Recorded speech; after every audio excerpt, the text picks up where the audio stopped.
Greetings. We're back. Conversations with Tony Mobley. Welcome. Today is July 8th, 2026. This is episode 215 of Conversation with Tony Mobley. 5 years of conversations. This conversation uses the TV broadcast software Mimo Live, and we also use Zoom. ConversationwithTonyMobley.com is our website. Please check out our website. You'll get a deeper dive into our panelists for tonight. We also have, there should be a QR code that's showing. The QR code, QR chat, the chat is Ms.Connie, is showing as a QR code.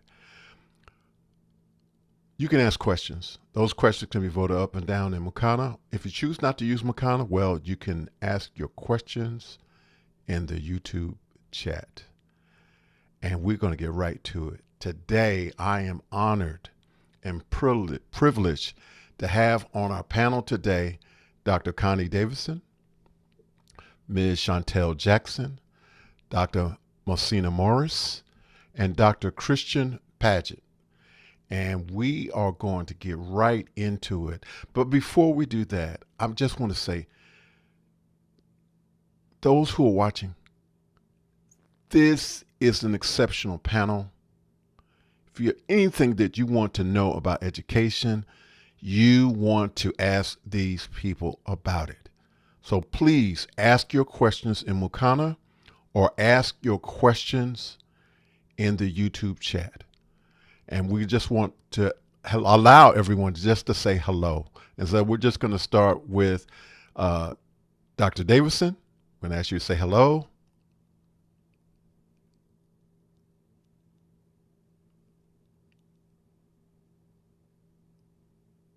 And we don't It would hear be you. helpful if I unmuted myself, wouldn't it? Hi, everybody.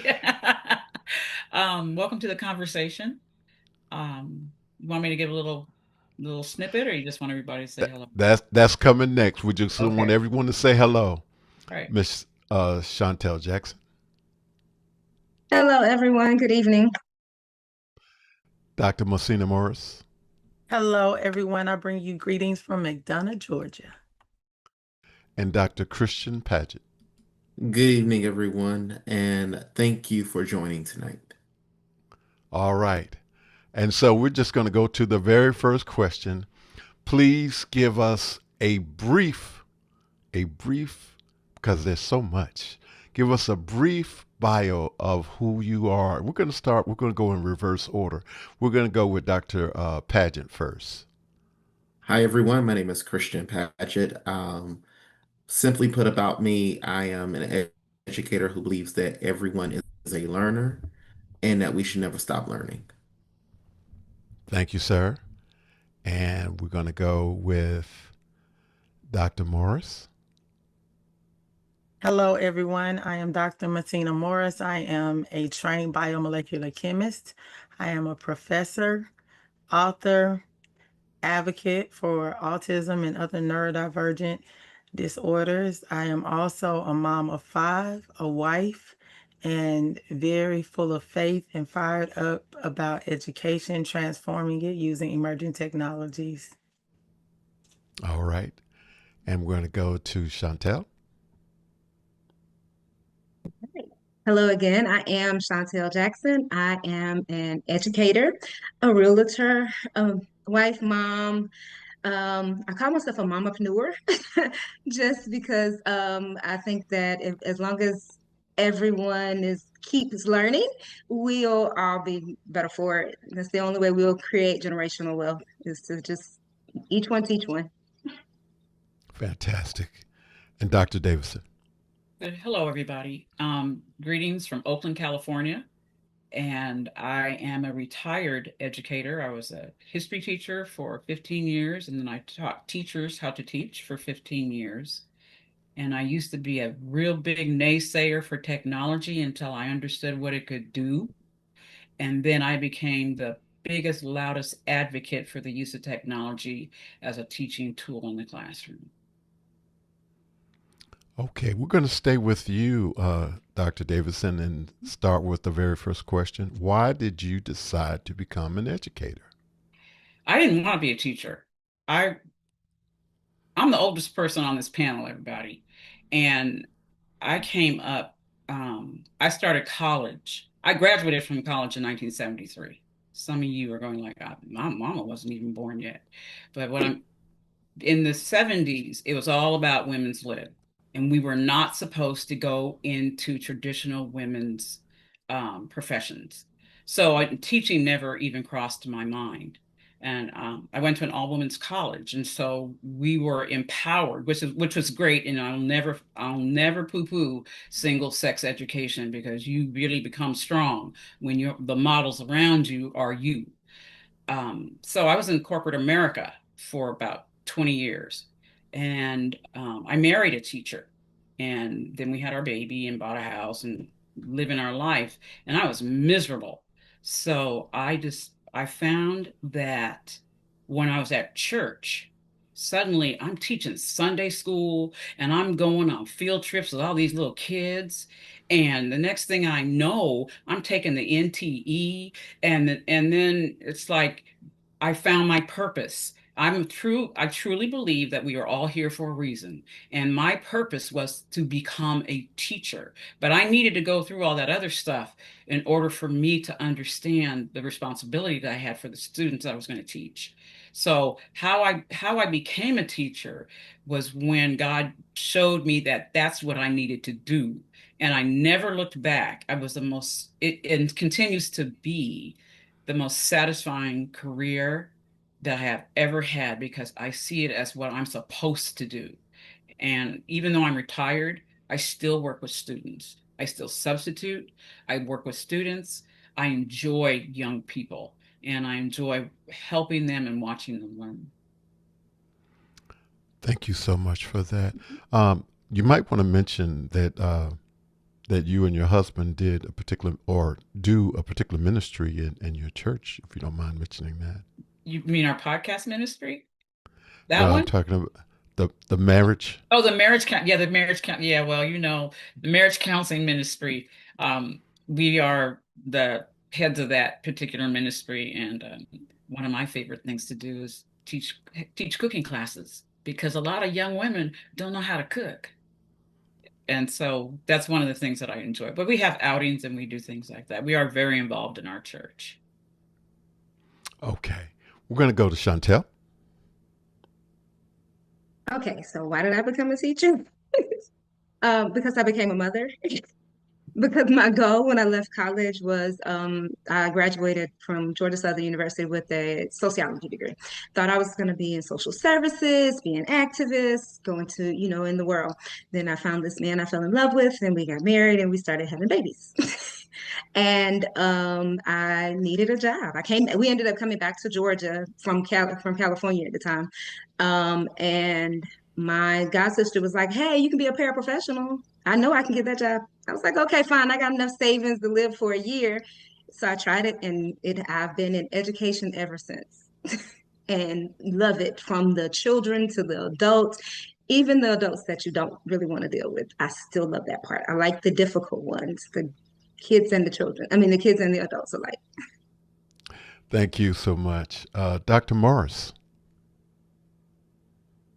Hi, everyone. I came to education kind of kicking and screaming a little bit, but I realized when I was working on my Ph.D. in biomolecular chemistry at Emory University, I was doing research. And yes, I was also a mother at the time, but I realized that the best part of my day was when I went to this fellowship program that I had received. And it was all about going into K-12 and using real world scenarios to teach science. And I remember high school being the happiest place and time for me. I was really active in my high school. I was really active, um, even in college. And I just kind of felt like by the time graduate school hit, it was just work, work, work. And so it gave me a kind of release where I could actually just talk about human things that mattered in the world, because chemists like to talk about molecules and no one can see them. And to me, if you're not putting a real world twist on it where you're helping people, because I really went into my field to help people. And you might think, okay, that doesn't really go together, but it does, because people need to be literate in chemistry. They need to understand that it's like a language, and they need to know how to read the back of their bottles, whatever it is, the back of boxes. They need to understand how to develop certain health policies and understand what people are talking about. So for me, I didn't want chemistry to be this thing that no one had access to. Like, you just had to be super smart to understand it. You do have to be smart, but really all you have to do is learn it well. And I was a good teacher. And teaching is my spiritual gift. And so I had taken a number of spiritual gift battery assessments in church. And I knew, I wanted anything else to pop up, but it was like, oh no, words of knowledge, words of wisdom, teaching, all the things. And, I was like, okay, exhortation. And I was like, okay. So all of this is leading back to teaching. Okay, God, I got you. And so when I left my PhD program, I left poised to go into the school system and give young people that in the same school system that I grew up in, and understanding that they too could be a Dr. Muhsinah Morris, that they too could get a degree in whatever they wanted to, and it could be as hard as they thought it was going to be, as challenging. But I was one who sat in the same seats as they did, were taught the same curriculum as they were, and I know they can grow up to be who they hope they would be. And so that's how I got to education. Fantastic. Dr. Padgett. Why did I become an educator? I always knew I wanted to. However, as a male, I was always told that you're too smart to go into it. I also tried to hide what I wanted to do. It wasn't until I had to put a stake in the ground going into college from high school, I named what it was. And so I did my undergrad in early childhood education. And I just stuck with it. I originally wanted to be a dual major. However, the college that I went to, you can, if you were choosing early childhood, you cannot choose a dual major because of the demands of the program. You could do a minor. So I thought I had it worked out. If I didn't like it, I would go into a business minor. So if I didn't like elementary education, I would go into high school business ed. And if I didn't like it, I'll go into the corporate world. I will also say what made me go ahead and continue my path in education, going with the degrees and everything else, is I am a Bill and Melinda Gates scholar. So to be honest, that was another reason why I said let me continue my path in this because I've never had to pay for school. So that was also a drive. But honestly speaking, the pulling away from myself in it and putting what I do every day is seeing how I transform the lives of people. Having been a teacher, having been an instructional coach where you train other teachers, being an assistant principal, and now being a principal. One of the things that I can honestly say that I've enjoyed on this journey is not only the impact that you have on students, but the impact that you have on communities. And I will say my why and my purpose has always been having a voice for those that don't always have a voice and don't know how to use their voice and being an advocate for them. Um, and so that's how I got here, and that is why I am still here. Thank you. Thank all of you so much for sharing that. And again, I want to say to those who are watching and listening, you need to ask your questions. You need to ask your questions. The QR code is showing right now. You need to ask your questions. Okay. So we're going to get into some of the details, and I want you to know why this is such an exceptional panel. Please talk about your educational experience and the path to becoming who you are as Ph.D., Ed.D, or Ed.S. So we're going to start with the Ed.S. So soon to be Ed.D. Okay, shortly stated, this undergrad was nowhere near education, didn't have any, hopes and dreams of that. Decided that sociology was cool and I would learn how to work with people and communities and all of these things. And I was like, okay, but that's not going to pay my bills. So I went to get an MBA in healthcare administration, and ended up as a paraprofessional with the MBA in healthcare administration.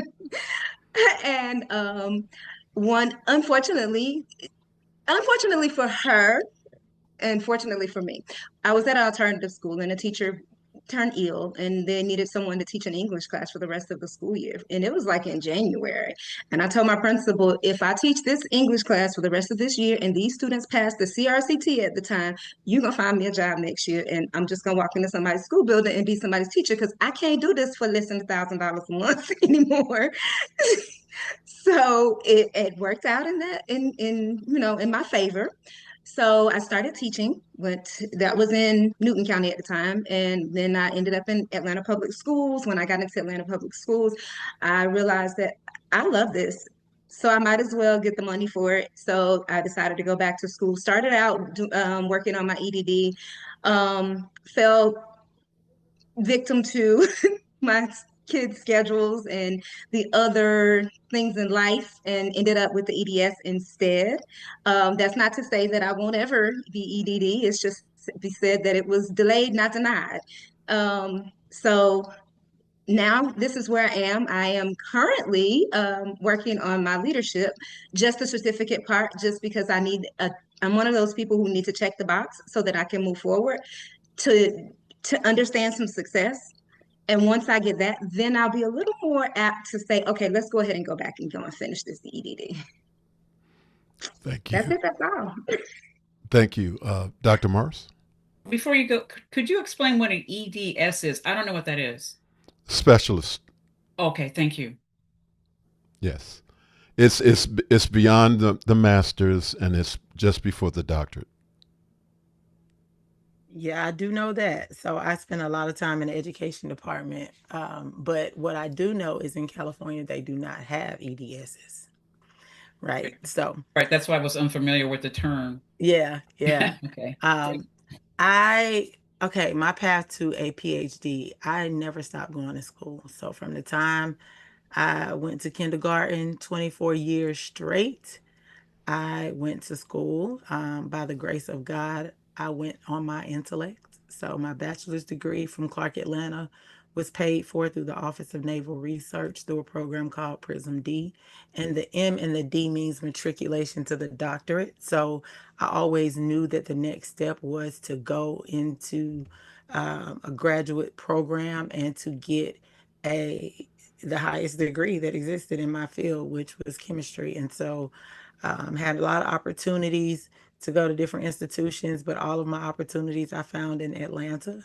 My family's also in Atlanta, so I stayed and went to Emory University. And when I started school, I had 2 kids, and I had 2 more during my graduate program, which was 8 years. And so by the time I was done, I was a 29-year-old mother of 4 boys and a caregiver to my mother-in-law, and went back to school for an additional year. I did an accelerated teacher prep program. I did Georgia TAP. I know Christian probably knows what I'm talking about. Oh, you too, yeah. So I did TAP in DeKalb, and they said you had 3 years, and I was like, no, I'm blazing through this, and I did, and wrote my everything by that first year and was completely certified. And so I've held that certification up until this year, honestly.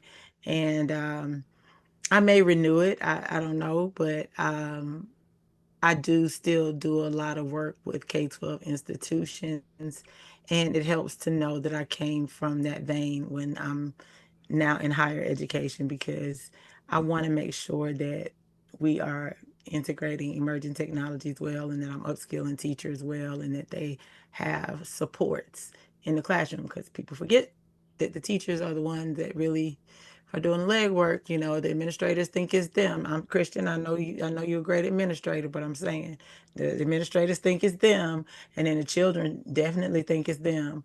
But it's really those teachers that are keeping it all together and not running out the classroom when it's 40 kids pulling on them. So I really could appreciate my journey as a specialist in a field where there are few and far between like myself. The complexities, the oohs, the ahs, the representation is so important. So, as much as I love being an educator, I still also love being a chemist and an innovator because they get to see that you can go through a rigorous educational program, as we all have, and still want to give back, you know? Like you don't you can still want to give of yourself and have a purpose in serving because teaching is a serving ministry as far as I'm concerned. So that's how I got to my PhD. Thank you so much, Dr. Davidson.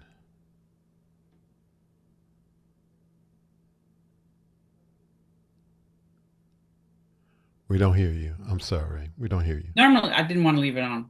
I was in corporate America for a lot of years, and I remember watching my husband and daughter in the summertime just be as happy as lambs because he didn't have to work and she was home and they were sleeping and I had to get on the bus and go to San Francisco and be with all those IBMers and wear all those suits and all that stuff. As soon as I left that job, I got rid of all my suits. I said, I didn't want to do this anymore. So then, no, and to this day, I do not own a suit. I decided that, okay, well, as I mentioned, I was, God led me to this, to teaching. And I was extremely fortunate in my very first year of teaching. There was a startup that came out of San Pablo, San Jose area, not San Pablo, this out of San Jose, and it was called Teachers Curriculum Institute. They're still around. They still create textbooks and so on. I went to one of their professional developments, and the one thing that they demonstrated for me is that teaching is relational because their curriculum emphasized that students were actively involved in whatever it is they were learning. So we had 6 strategies that were the core of everything in this great notebook, that an interactive notebook. So after that meeting, I said, I really like what you guys are doing.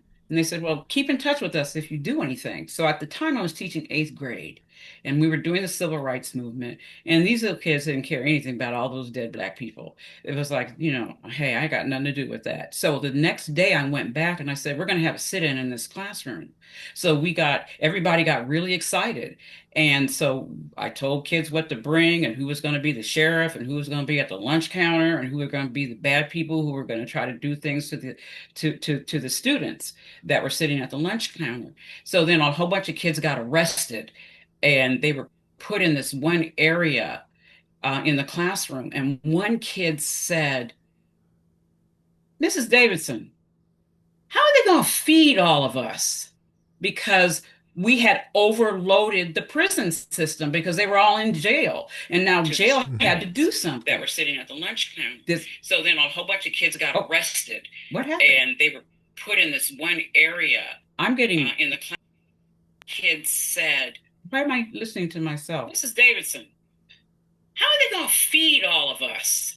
Because we had overloaded. We're gonna go to Dr. Padgett and come back to you, okay?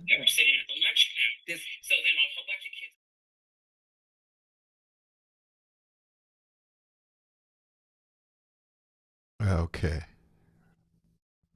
Okay, Dr. Padgett, we're gonna come back to you, Dr. Davidson. Dr. Padgett, can you talk about your experience in terms of getting your degree?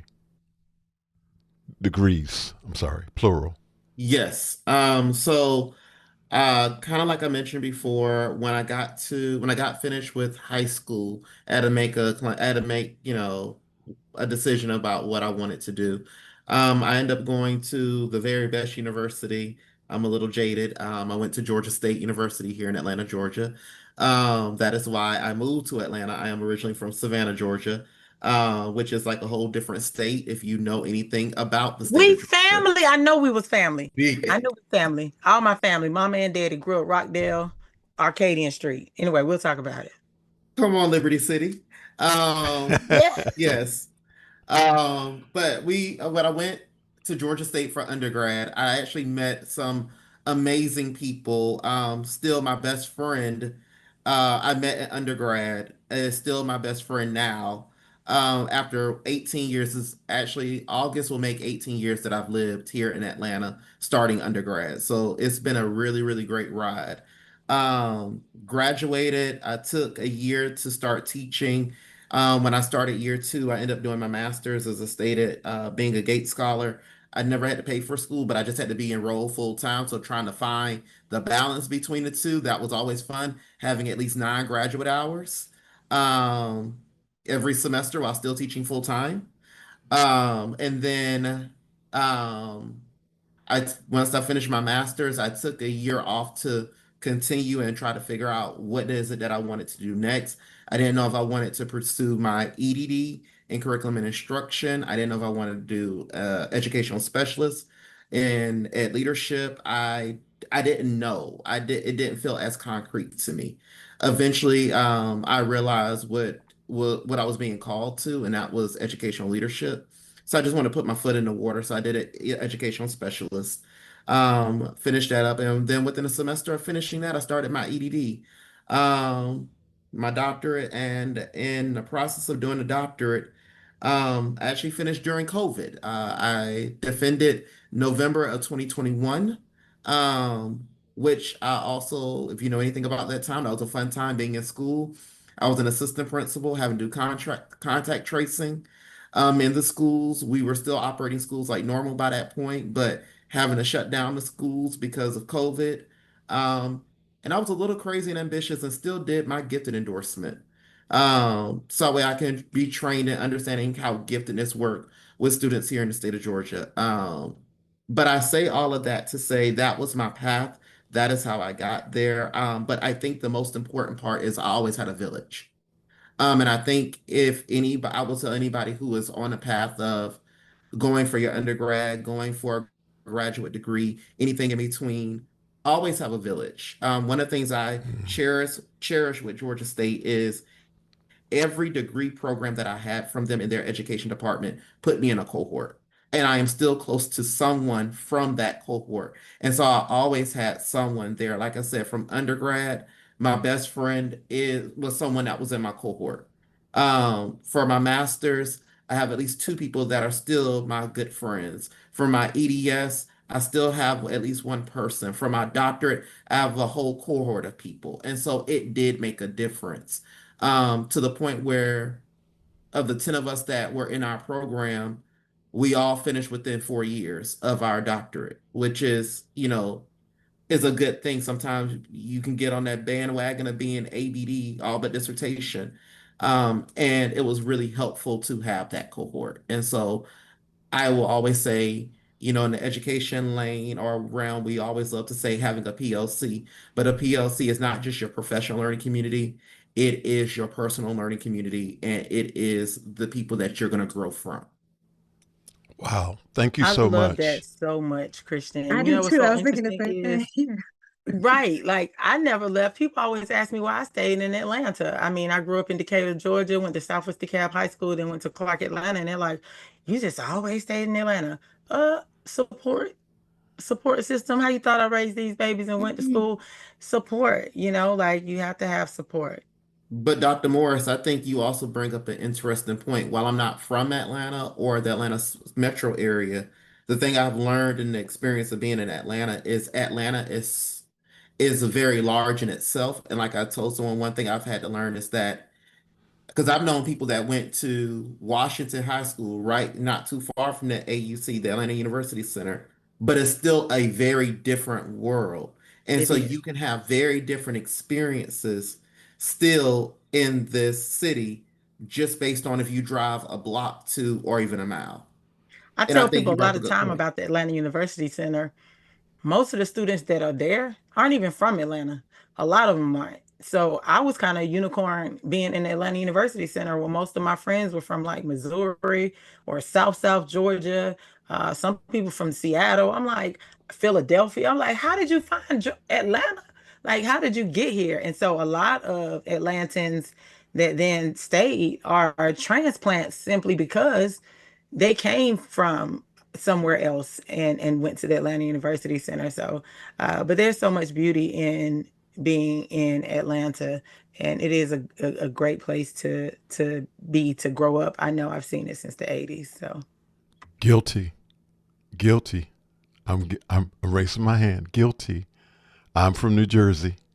I'm from New Jersey, and I've been here 40 plus years. So married a peach, and I'm here. So I've been here 40 plus years.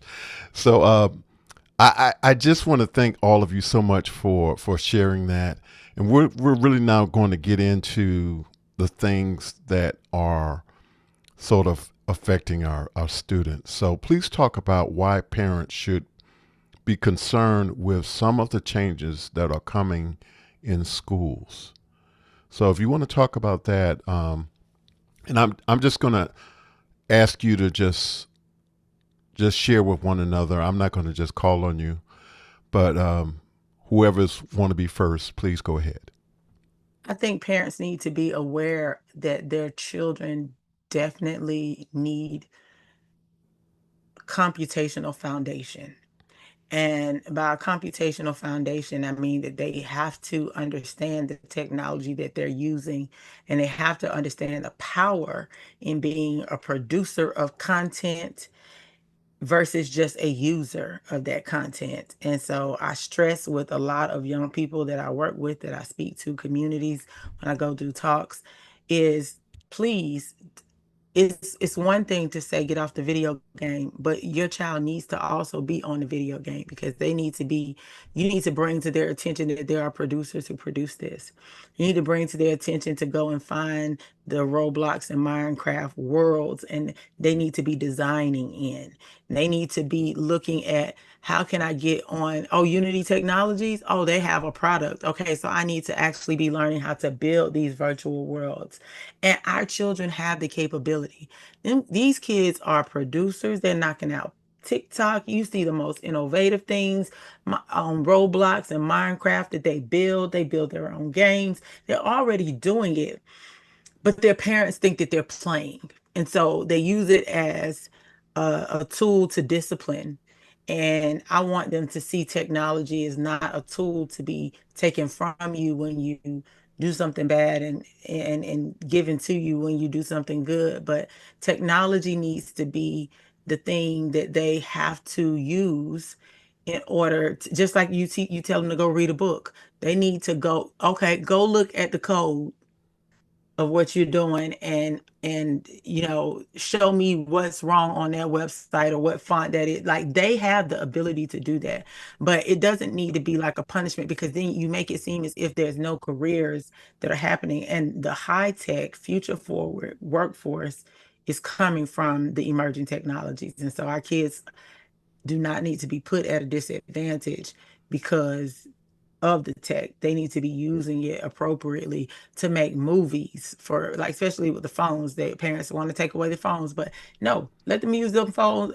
Go make a short story, go make a movie, go and try different camera angles, test out for different types of photography, and let them do that with those phones, and then have them come back to you, because So it's important, because it will be layered in every discipline that they have. one of the Wow. things, so but you're Go talking ahead. about something that I agree with everything that you said, but I'm also looking at this from the generation that does not see that. I see it because I made myself become literate in technology and how to use it. But in schools and in parents, so you, yes, kids can do all those things, and they really can. But now we have to educate parents because it's the parent that doesn't understand. The parent needs to see Yes. the power that the child has in that phone. Yes. Um, and until they get that aha moment, it'll always be Junior's in there on those video games all day long and he's not doing his homework. And even if the teacher gave them homework, because still in the classrooms. I'm a Right. substitute teacher. So when the teacher says, go on Google Classroom and do this assignment, all that from what I see is a digital handout. That's all it is.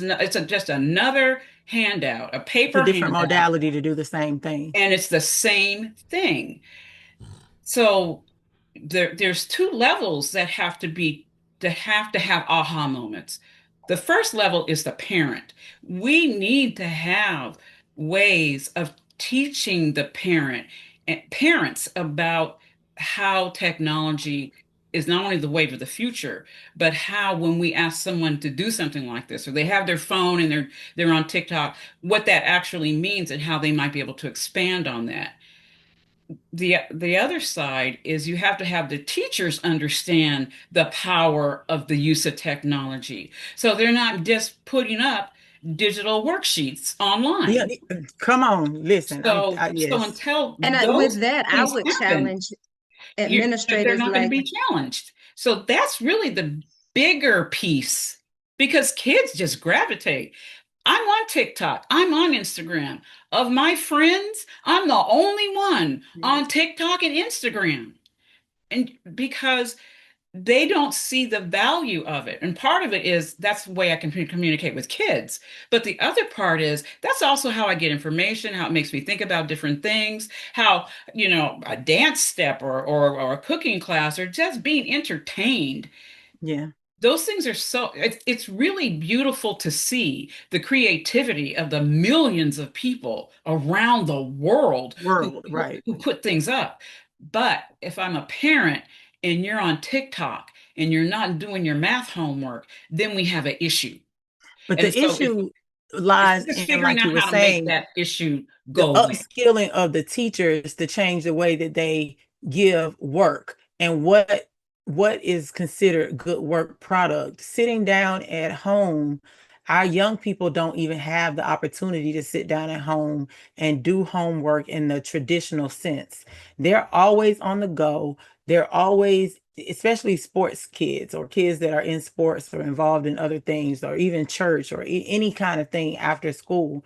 You want them to have this well-rounded community experience, but at the same time, you want them to sit down and focus on the worksheet. Now, that works for elementary school kids that are learning how to focus and work on their fine motor skills and kind of put two and two together. But as they get older and they're doing the same rudimentary thing, if you couldn't get it to them in 8 hours worth of school, they're not going to get it. Because let me tell you something.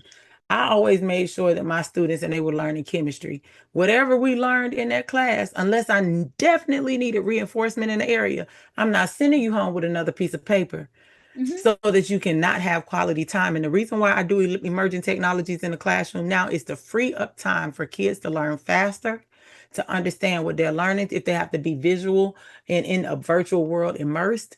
However, I can do it to make sure that they have more time at home with their families, be whatever that means, taking care of brother and sister, watching out for mama and daddy, whatever the case may be. Kids have different responsibilities and bigger responsibilities to their family and to their communities.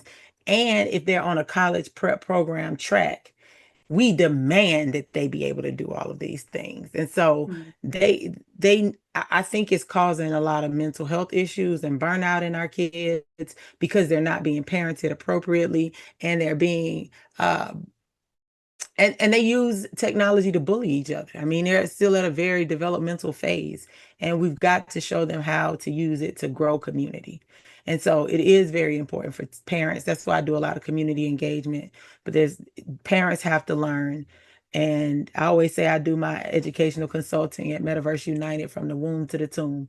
I don't care. You first come out, you come out with that phone, let me show you how to use it. Because even though they're digital natives, they don't know that how the technology can be harmful to them. And they don't know how to not get overstimulated and overload themselves cognitively. They don't understand that either. And so we have to be that voice of reason and understanding that yes, there's a time and place for everything. Yes, they need to do very productive activities on it, but we also have got to let up and let them create too. We're creators, so they have to create. Dr. One of the Morris, things, please, before you come in, Dr. Padgett, Dr. Morris, can you reference that link you just mentioned about? Womb to the tomb. What link? Yes, The metaverse. about the Oh, womb to the Metaverse tomb. United. Uh-huh. Yes, That's my company. So Metaverse United is my company where we help people find where they belong in the embodiment of the internet called the metaverse. And you can find me at unitethemetaverse.com. So Metaverse United. And I do a lot of speaking engagements, training of teachers, community engagement, and a lot of other things. So reach out. Thank you. Thank you. I'm sorry, Dr. Padgett. Please no, go you're ahead. fine. I just wanted to say that I think in this conversation, there are two things that I pointed out because I've been making notes as we all been talking. As we see my pen in my hand. First, I think the big thing around technology, and I will say that I think that we, as all stakeholders, need to first make sure that we're very clear in is the use of AI. And understanding its role and how it can be used and how it can be harmful or how it can be helpful. But I think as we were talking a little bit more and I'm listening to the conversation, I kind of put another note to the side. And I think one of the most important things that we have to do as schools, as communities, and saying this to parents is we have to identify what we value. I think a lot of times we go straight into the work without understanding the values. I know recently I was asked, was this school a good school? And I had to honestly say, I can't determine what is a good school for you and what's not a good school. It's based on what you value. Because what can be good for one person may not be good for another. And it's not that the school is bad or good, it's just it doesn't fit your values. I do think that is one of the things that we have to do. And I heard a lot around the conversation of, what parents need to consider, how it has changed. I think one of the strengths that you have of a lot of parents right now are the parents are millennials and Gen Zs. I think that is a strength that we do have right now because when I think about it, like I told somebody else, yes, TikTok is what it is, but guess what? The app just changed. The same thing happened on when I was in high school on YouTube. You know, when I was in high school, you had MySpace. Now we just moved to Snapchat. Like, when I got ready to get ready to end high school, you had Facebook. Now you have Instagram, which is now owned by my Facebook. I'm about to say MySpace, but we all know Tom is gone. But I say that to say, I think one of the things that we also have to consider is in that is I think about my experience as the teacher. I think about my experience as the administrator.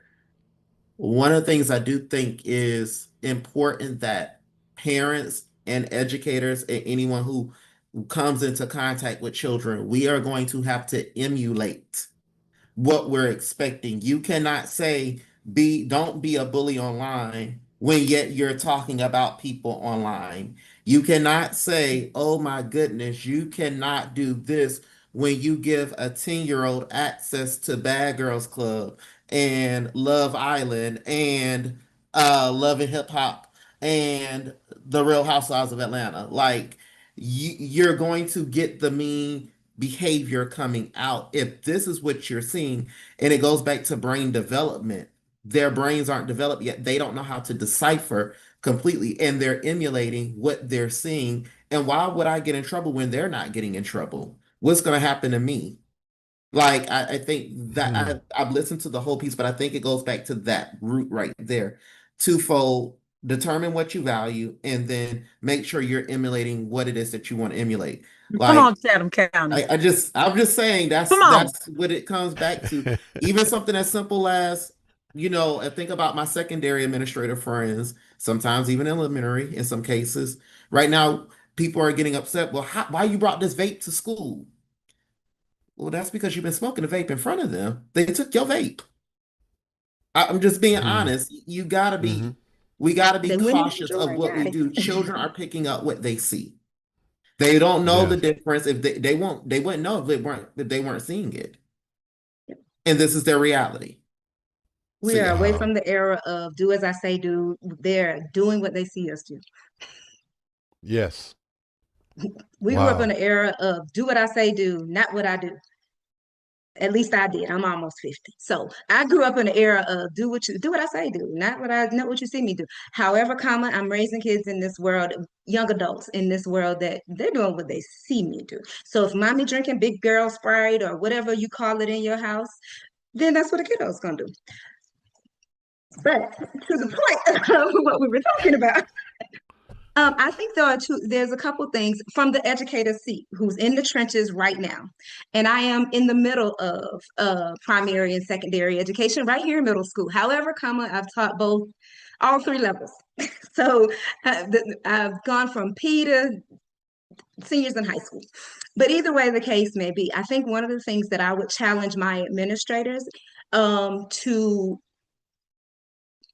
empower us to be able to implement is teaching time management from the gate. Because the reason why kids aren't able to be creative and be communally responsible is because they have no time, because they've never been taught how to time manage. Like I never understood and knew anything about time blocking and actually implementing time blocking until I decided to become a realtor. I'm a teacher full time and a realtor full time because there is no part time in either. So if I don't time block, there would be no husband, kids, parents, all of the church, all of the other responsibilities that I love and that I identify with, that are my things that I value. I value my faith, I value my family, and I value my community.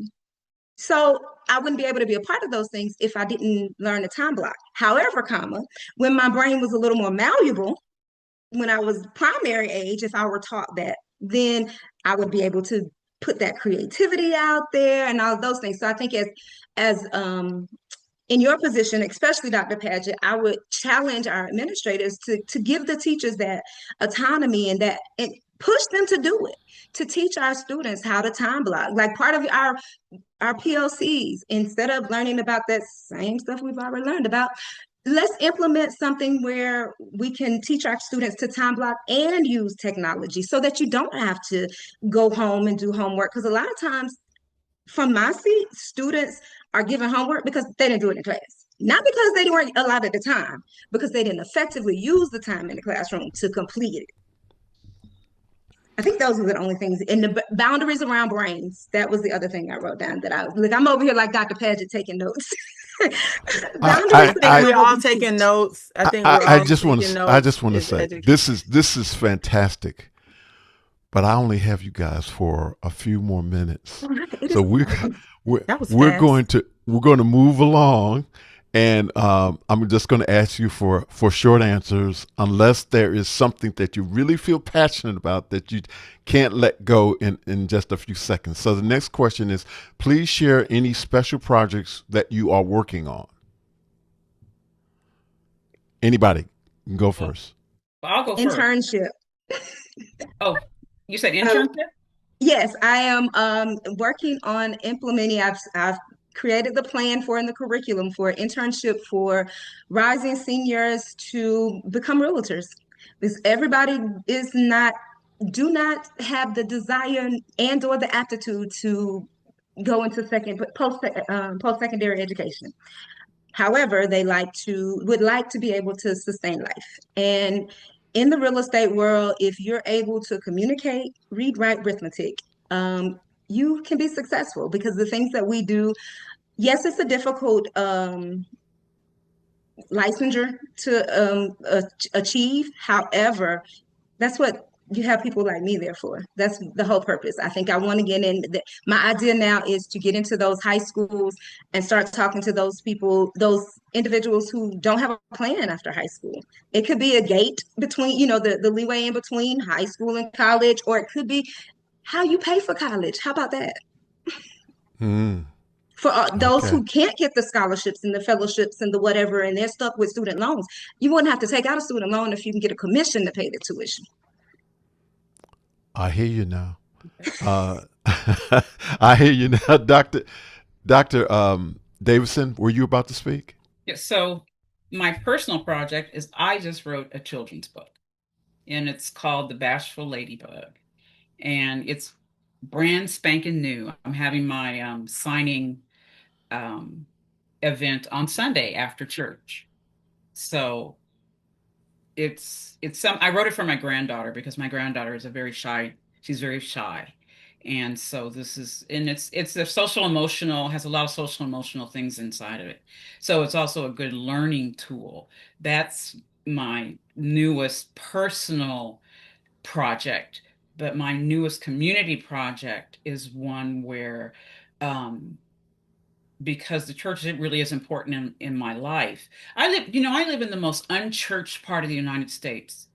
The Bay Area, where I live, is the most unchurched part of the entire United States of America.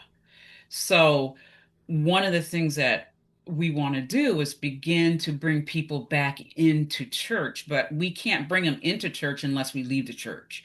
So, we're going to start podcasting, and we're building a studio so that they can record music, so that they can do podcasting. And we have partnered with two of the high schools.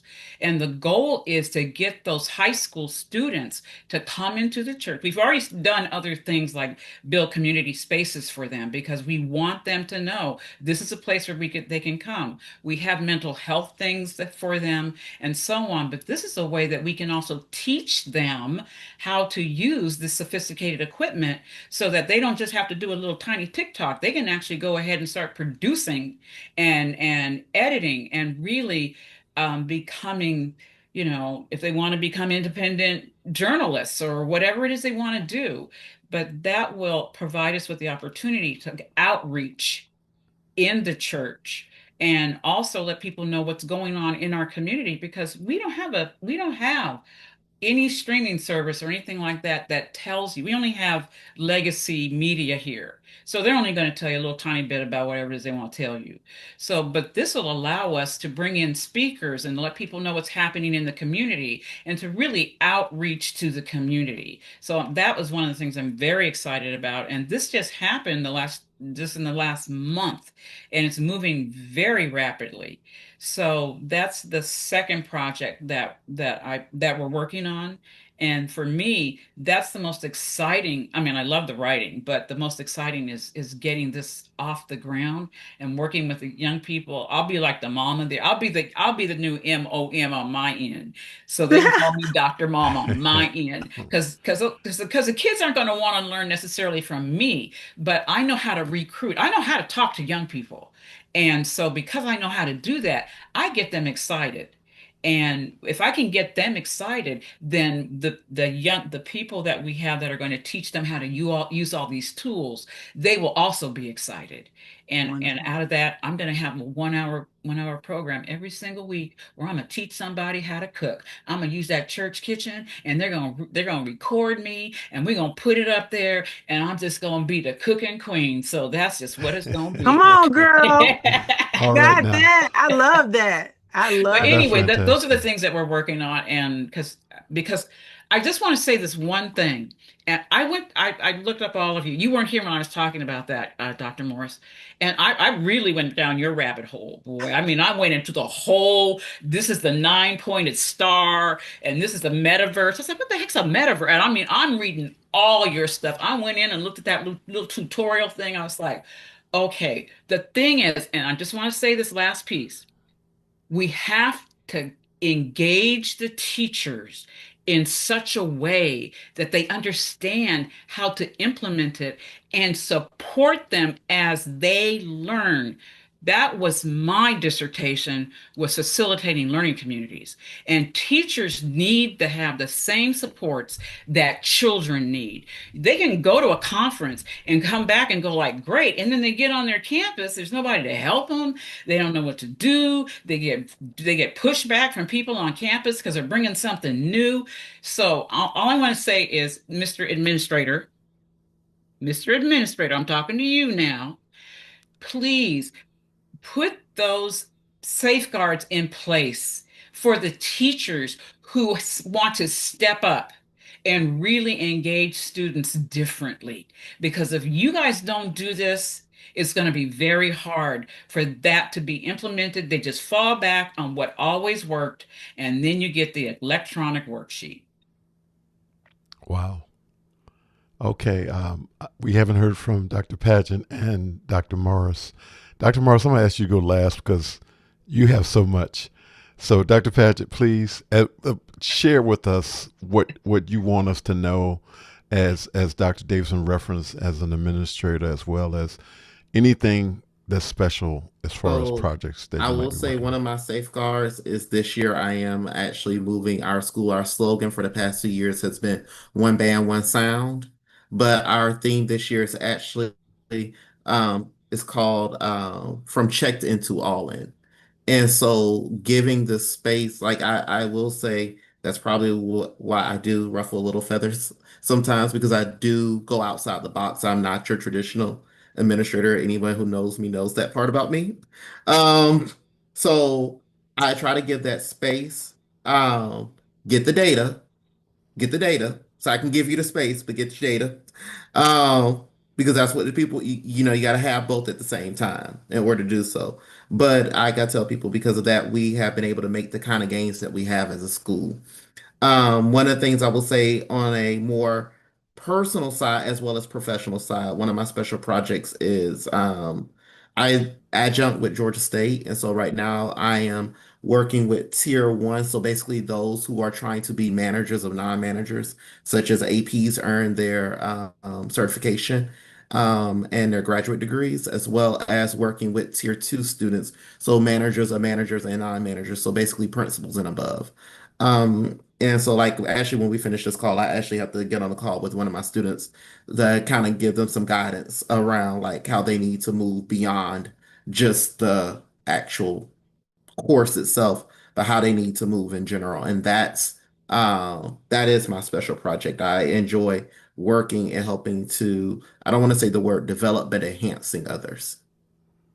Mentoring, the mentoring of principals. I like that. Mhm. Dr. Morris. Okay, starting from number one. No, just no, I have a lot of projects going on through Morehouse's Metaversity, but also through my ed tech consulting company. I'm kind of like I'm always going to champion the cutting edge technological education being a part of what our students learn at Morehouse's Metaversity. So we're coming out with some really great stuff. I have some ambassadors that are getting on board. So if you're a Morehouse College student or an Atlanta University Center, come see Dr. Mom, Molder of Minds. I will be recruiting students. I'm also getting a number of certifications through Google's Clouds program. So I'm going to be able to certify students and teachers and faculty and staff and community members in the Generative AI Leader certification that Google has. So I'll be doing that in the fall as well. And some things on the more on the Metaverse United side of the house. I'm working on some workforce development things in virtual reality, working on CTE, helping build curriculum around virtual reality and AI powered virtual reality, which I call immersive intelligence. So I have a couple people that I'm working with, but not all children go to college, and I'm aware of that. But students do still need skills, durable skills, future forward skills, and they need training. And VR is a really good place for them to learn things like HVAC, to learn about carpentry, to learn about mechanic skills, and we actually have drones built out in there and everything. So medical assistant, dental assistant, all of those programs are built out in VR with my purposeful partners, Victory XR. And so working on that. I'm working on a number of trainings for educators in Clayton County, Fulton County, APS, DeKalb County Schools, Henry County Schools, working with educators, Macon County Schools. I'm still working with them, training their educators in AI and extended reality technologies. I'm working with a company called Futureverse. They're building a museum of the future where the future of education will be highlighted. And I'm working with a number of institutions, Kennesaw State, Georgia Tech, and Morehouse School of Medicine, and other AU Center Consortium members to help uplift that particular project in the city of Atlanta. So it'll be one of the first museums that have existed since I don't know if y'all remember that museum, but it's kind of like a Fern Bank, but it'll be more future forward than Fern Bank is, and it'll sit in the heart of Atlanta. Also doing a lot of autism advocacy with Self Soldier. Dr. Morris, I'm going to interrupt you. We have run out of time. We have run out of time. So listen, I'm hiring. Find me at unitedmetaverse.com because Facebook. She's hiring. You heard that first. And each and every person that's on this panel tonight, you can find them on LinkedIn. Yes. And you can reach out to them individually on LinkedIn. I want to thank them so much for being. We're not even going to get to the last question that I always ask. We can't get there, and so I just want to thank each and every one of you again for being on this panel. And I also want to let you know that we did not get to all of the questions, and we just couldn't get to them all. So there were a few that I really wanted us to tackle tonight. We didn't get to them. So first, let me just say thank you, Connie, Dr. Connie Davidson. Thank you, Ms. Shontelle Jackson, soon to be Dr. Jackson. Thank you, Dr. Ms.Muhsinah Morris, Dr. Christian Padgett, for being a part of our conversation today and for doing the work you do and for being the people who you are. You can watch Conversation with Tony Mobley on YouTube or my website, conversationwithtonymobley.com. And I encourage you to go to my website and just look at the captions about these particular special people on the show. So check it out. Check out, if you don't do anything but go to the website, conversationwithtonymobley.com, just for that. Please go ahead and do that. Conversation with Tony Mobley is produced by Clylock Lopez Waterman. Our current team is Laura Thompson, Zachary Sorensen, Mickey McAture. Thank you, Clylock, for leading our team. Thank you, Mimo Live. Thank you for Zoom for this TV broadcast opportunity. We have Conversation with Real People. Next week on Conversation with Tony Mobley, the artist, DTM, Dan Flores, returns.